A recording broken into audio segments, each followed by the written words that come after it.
Good morning, colleagues. My name is Héctor René Vega-Carrillo.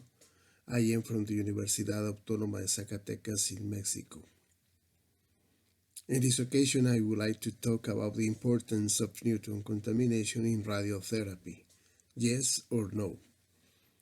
I would like to thank to the organizers of the 8th International Clinical Oncology Congress of Iran for their kind invitation, and to the members and directives of the Iranians. In LINACs or linear accelerators, neutrons are inherently produced, becoming a radiation protection issue for the facility, staff, and patients. The outline of my talk is an introduction, where I will mention the objective, materials and methods, results, and conclusions. In 2010, Dr. Amano, in an article published in this Bulletin of the International Atomic Energy Agency, bring to the attention about the problem of cancer as a worldwide health problem, where the amount of fatalities are larger than malaria, AIDS, and tuberculosis together, so becoming in the world like a silent health crisis that could make that collapse the public health institution in some countries. In 2013, the director of the Atomic Energy Agency mentioned that every year cancer kills 10 million people, in which 70% occurs in the middle and low-income countries. So, in order to treat cancer, we have the option of surgery, chemotherapy, and radiotherapy that normally are applied in combined form. In radiotherapy, we have two modalities. One is using teletherapy, in which the radiation source is outside from the body. Here is a linear accelerator, and here is a cobalt 60 machine or cobalt bomb that is used to treat cancer. The other modality is used brachytherapy, in which seeds, wires, or capsules containing an isotope, a radioactive or radioisotope, is allocated inside the body around the area to be treated. There are novel approaches to treat cancer, in which one is genomics, the use of nanotechnology, or the use of hadron therapy, mainly using protons or carbon ions. In the world, the use of radiotherapy with linear accelerator is the most commonly used therapy. However, one disadvantage is when the linear accelerator is energized using 8 megavolt.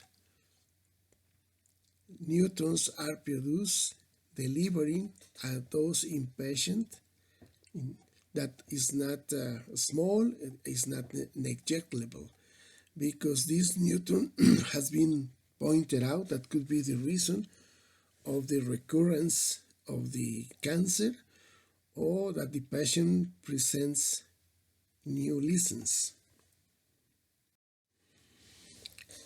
Very important information about the cancer treatment center in the world can be found in the Atomic Energy Agency homepage, particularly in the DIRAC sub-homepage, which is DIRAC is the acronym of Directory of Radiotherapy Centers. Here you can find information about the number of machines, the number of patients, how many machines per million of inhabitants, and so on.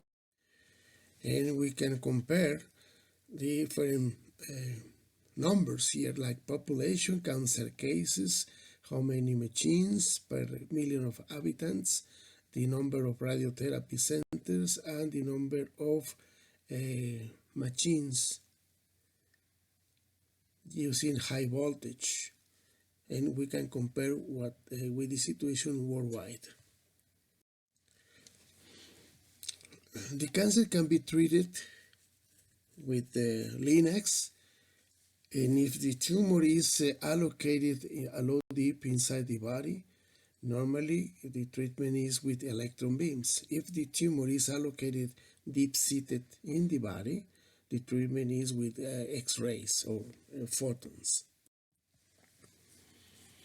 So how neutrons are produced in LINACs? Well, the so-called photoneutrons are produced when electrons collide with the target inside the LINAC head, and photons through bremsstrahlung is produced or are produced, and these photons produce photonuclear reactions, producing as subparticles photoneutrons. When the treatment is made with electrons, so electrons are quasi-elastically scattered, not in the not in the target, but they collide with the scattering foils and in other parts inside the LINAC, producing virtual photons, and these virtual photons produce nuclear reaction where electroneutrons are produced. Here we show you how photon approach to the nuclei, and photon is absorbed by the nuclei, and it can collide with one neutron allocated near the surface of the nucleus, or the energy of the photon can be distributed among all nucleons inside the nucleus. So, as a subproduct of this reaction, neutrons are ejected or emitted, and the energy of these neutrons can have two different distributions. One are evaporation neutrons, which are described by this function. The other are the direct reaction neutrons or knockoff neutrons, which are described by this function. And the combination of these two type of neutrons give us the primary photoneutron spectrum. Normally, this is the so-called Tosi et al. Function that is widely used to make calculation about photoneutrons distribution around linear accelerators, and this function is used like a primary or source data. So why this reaction is produced? Well, this reaction is produced because in some materials like tungsten, iron, or lead, the cross-section show or have giant dipole resonance, and you can notice this resonance has a threshold energy, reach a maximum point, and decay very fast. Inside the body, or the main components of the human body, and some isotopes in these components that have the different isotopic abundance and the threshold energy to produce photoneutron reactions varies from 2.22 MeV up to 18.72 MeV. So what happens when we have a patient, and this patient has an area that is going to be treated, operate the accelerator and a bunch of photons, that those photons are together with some that collide with the body of the patient. At the same time, to the head, there are some photons that leak out, and these photons, the amount of these photons and neutrons that leak out varies with the distance from the scattering point. When is being treated, some of these and neutrons collide with the body of the patient and are scattered out from a patient body.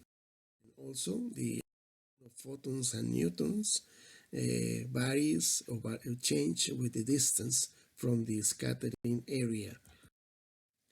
But there are another set of neutrons that fill the room, and the intensity of these neutrons do not change with the distance. So these neutrons are mainly thermal and epithermal neutrons and are named germ return neutrons. So the Tosi et al. Spectra, which you can notice, can present, depending on the voltage, can present the knockoff neutrons or can present the evaporation neutrons. So in the case of the electronuclear reactions, the electron pass through near the nuclei inside of the scattering foil, and the electron is going to be deviated from the position or scattered, elastically scattered. And in this change of direction, a virtual photon is produced. Then the photon will interact with the nuclei, probably using the same procedure, the same mechanisms that we observed in the photonuclear reaction. So this neutron, the energy distribution of this neutron, one may think that also can be described by the Tosi et al. Function.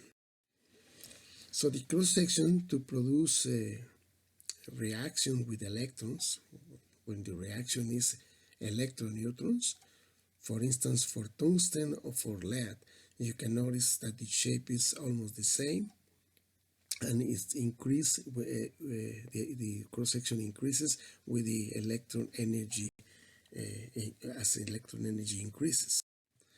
So in the case of, for instance, photofission in uranium-238 or electron-neutron reaction with electrofission reactions, and you can notice the cross-section has roughly the same shape, but the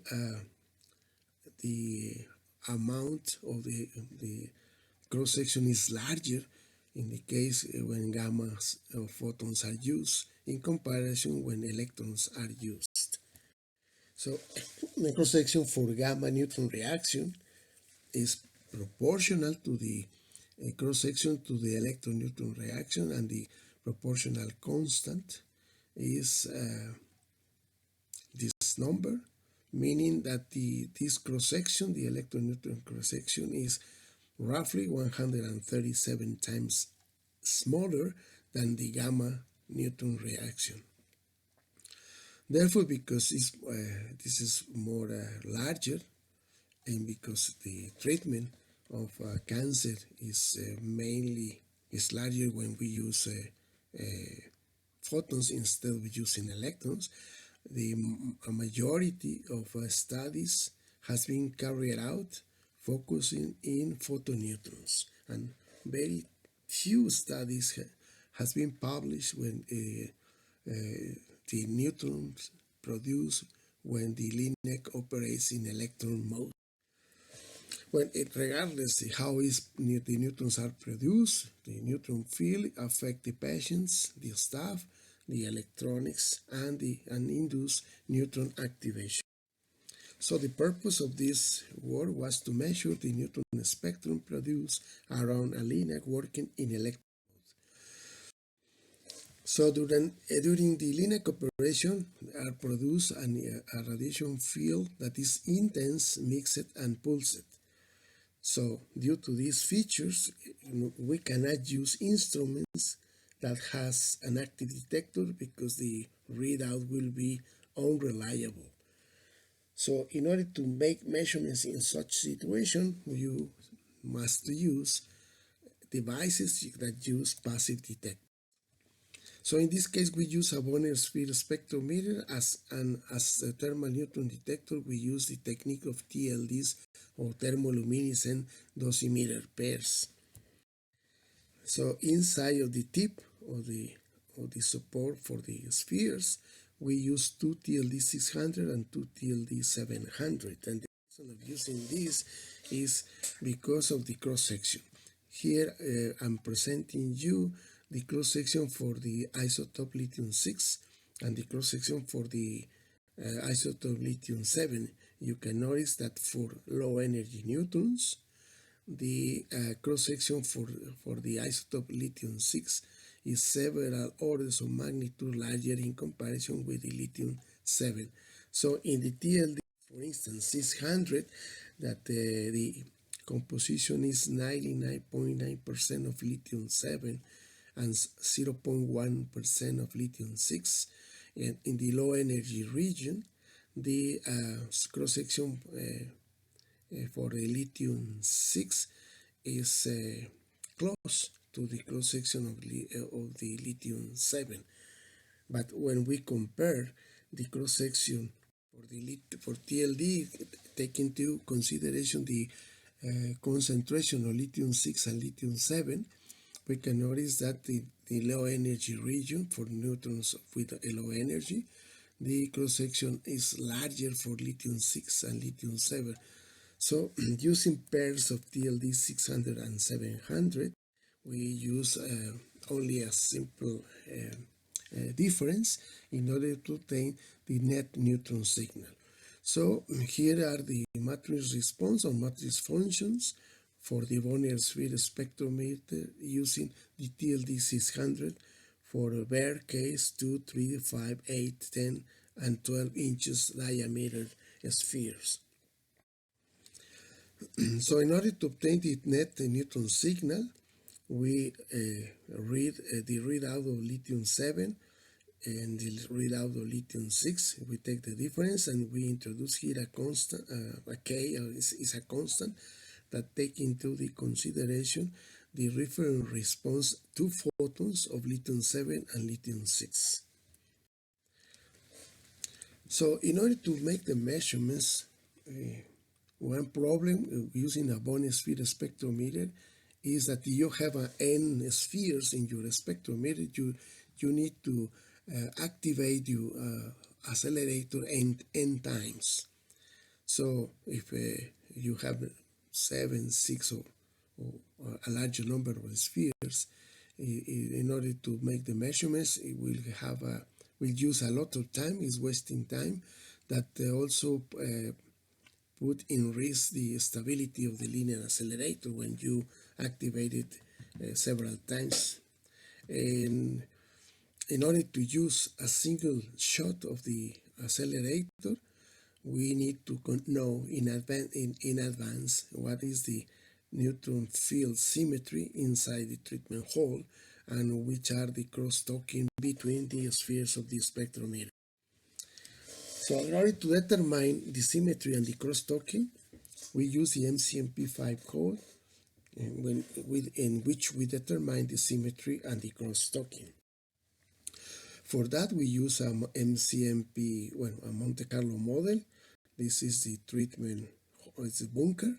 Here, this is the treatment hole. Here is the LINAC head. This is the phantom. We are looking here the side view of the model. Looking in this plane, looking above from the top, here we have the phantom, and we allocate the detectors or different detectors along this circle, varying the angle and changing the radius for every 50 centimeters up to we reach the closest wall.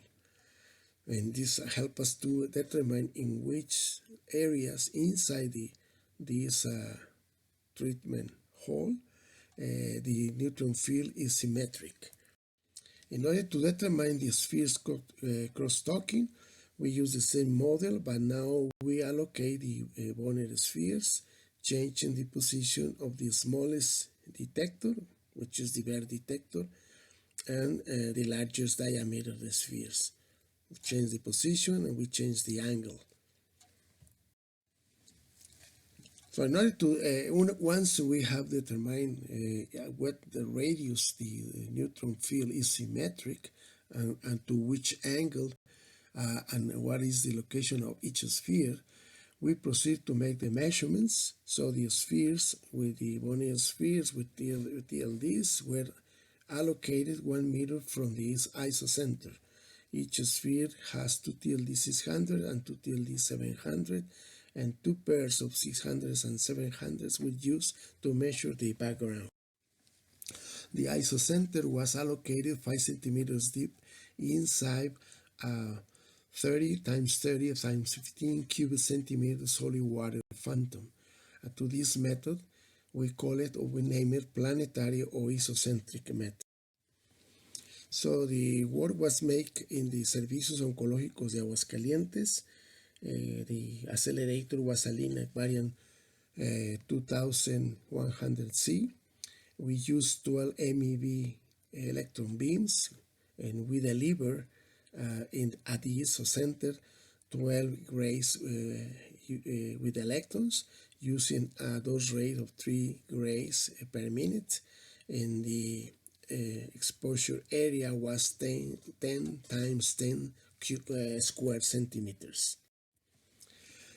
Once we have the TLD net neutron signal, see, the neutron spectrum was obtained, was unfolded using the Bunke UT code. And I'm going to show you the results. Here I'm presenting you the neutron spectrum to 1 centimeter, changing the angle from 30, 60, 90, 120, 210, 270, and 300. And here I'm presenting you the spectra to 100 centimeter radius, changing the angle from 0, 45, 90, 135, 225, 270, and 315 degrees. And you can notice the neutron field is symmetric in a radius of 100 or 1 meter, regardless the angle. So in order to verify the symmetry of the neutron field and to verify how the spheres are cross-talking, I'm presenting here the mesh plot of the neutron field. You can notice that in some areas the neutron field are not symmetric here, but near where is the phantom, we can notice that the neutron field can be symmetric. Here you can notice even the presence of the spheres. If we make a close-up in this region, presenting you how it looks like. This is the phantom.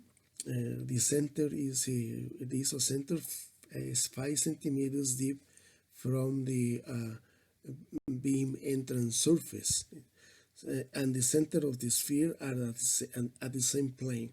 And you can notice here in this area we are not too symmetric, very close.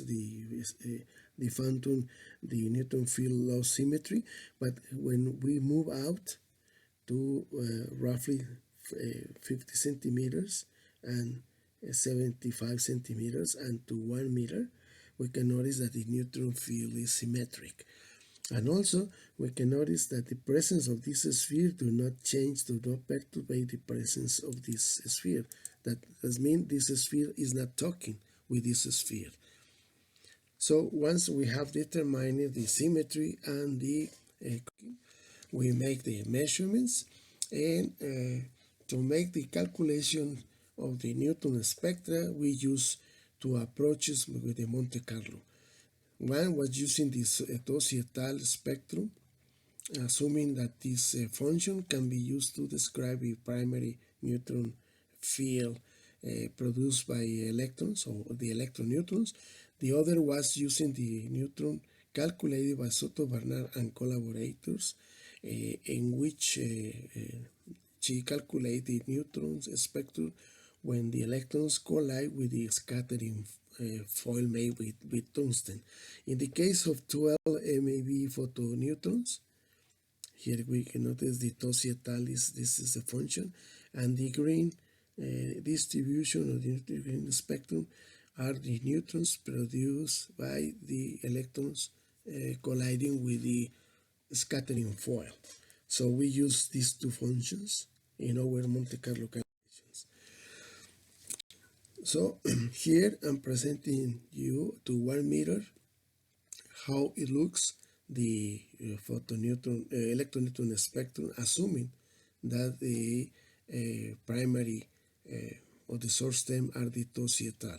And the blue one is the photon neutron distribution, neutron spectrum produced when we use the Soto-Bernal et al. Source term.